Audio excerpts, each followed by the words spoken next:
এইমাত্র ধানমন্ডি লেগে একটি অনাকাঙ্ক্ষিত ঘটনা ঘটে গেল আমার সামনে। আমি যদি এই 5 সেকেন্ডের ভিডিওর ক্লিপসটা না দেখাই তাহলে কথাগুলো ভালোভাবে ব্যাখ্যা করতে পারবো না। যতটুকু পারছি ততটুকু তার মান সম্মান বজায় রেখেই আমি ভিডিওটা আপনাদের সাথে শেয়ার করছি।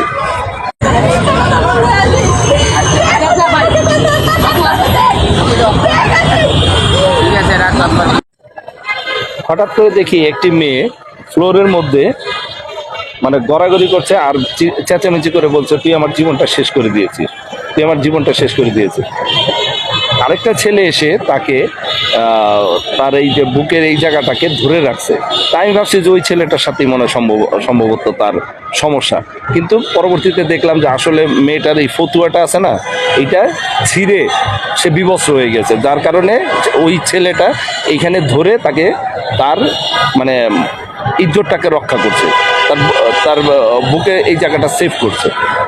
তখন মানে সে বারবার চেঁচামেচি করছে, এমনভাবে উত্তেজিত, এত ক্রেজি, মানে কেউ তাকে নিয়ন্ত্রণ করতে পারছে না।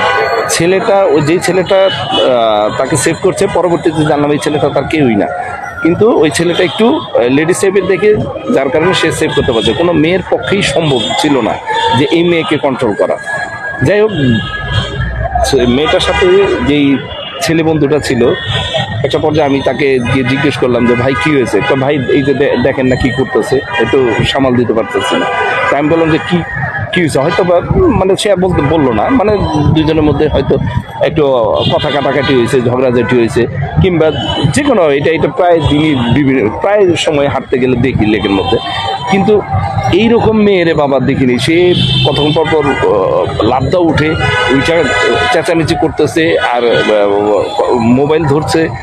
এখন কথা হচ্ছে যে একটা ছেলে একটা মেয়ে প্রতিদিন এরকম কম বেশি ঘটনা হয়, কিন্তু আজকের মতো এই মেয়েটা যে কাজটা করলো, এই ভিডিওটা যদি পুরো ক্লিপ আপনাদের সামনে কেউ শো করে, আমি জানি না কেউ ভিডিও করেছে কি না কিংবা শো করেছে কিনা, তাহলে মেয়েটা তো মানে সোশ্যাল মিডিয়া আরও মান সম্মানটা চলে যাবে। হয়তো সে তার এখন সে স্বাভাবিক সেন্সে ছিল না, কারণ মানে তার শরীরের বস্ত্র বিবস্ত্র হয়ে যাচ্ছিল, এমনভাবে সে চেঁচামেচি করতেছিল। হয়তো তার ওই ছেলেটার সাথে হাতাহাতি এক পর্যায়ে হয়তো তার ফতুয়ারটা ছিঁড়ে গিয়েছে। এরপরে কি করলো, এরপরে অনেক কষ্ট করে কয়েকজন ধরে তাকে আরেকটা গেঞ্জি পরিয়ে দিয়ে অনেক চেষ্টা করে ওখান থেকে গেল। সে কিছুক্ষণ পর মোবাইলে এসে লাইভেই যায় নাকি না কাউকে বলে চেঁচামেচি করে, মানে সমান, মানে এত পরিমাণ উত্তেজিত।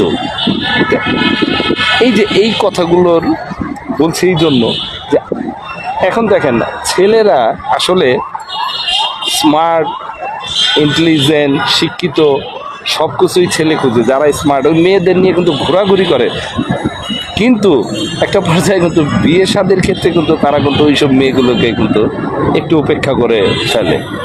তখন দেখা যায় কি একটা স্বাভাবিক মেয়ে কিন্তু তারা খুঁজে, ঠিক না? এখন এই যে মেয়েটা যে এইভাবে ক্রেজি হলো, এই ক্রেজিতে কি তার সম্মান রইল, তার মান সম্মান কি থাকলো না? তার যদি কেউ তার এই ভিডিওটা যদি কেউ পোস্ট করে দেয় সোশ্যাল মিডিয়া, তাহলে তো তার বাবা মা ওর মান সম্মান তার সাথে জড়িত। এখন ছেলেটার দোষ আছে কি নাই সেটা পরের হিসাবে, এটা দুজনের সাথে একটা মিসআন্ডারস্ট্যান্ডিং হয়েছে, সেটা তারা বাসায় গিয়ে মীমাংসা করতে পারতো, বা একটা জায়গায় বসে কোথাও মানে একটা সমাধান আসতো। কিন্তু এইভাবে মাটির মধ্যে গড়াগড়ি, জামা টামা খুলে এই মানুষজন ভিডিও করতে পারে। এখন তো সম্পূর্ণ ভিডিওর যুগ, কেউ কিছু করলে সাথে সাথে ভিডিও করে ফেলে। তো এই জন্য প্রত্যেকটা মেয়েদের একটু সাবধানতা অবলম্বন করতে হবে। আপনারা মানে কিছু হলেই একেবারে মানে আপনাদেরই রাগ, কিন্তু ছেলেদের রাগ নেই। কিন্তু এখন আমি এই যে লেকের মধ্যে দেখি যে ছেলেদের চাইতে মেয়েরাই বেশি ক্রেজি, মেয়েরাই বেশি উত্তেজিত হয়ে যায়, মেয়েরাই ছেলেদেরকে নানানভাবে নাজেহাল করে ছাড়ে। এগুলো ভাই ওই যে নারী স্বাধীনতা দরকার নেই আজকে এই মেয়েদের এই পরিণতি। সবাই ভালো থাকবে, ধন্যবাদ।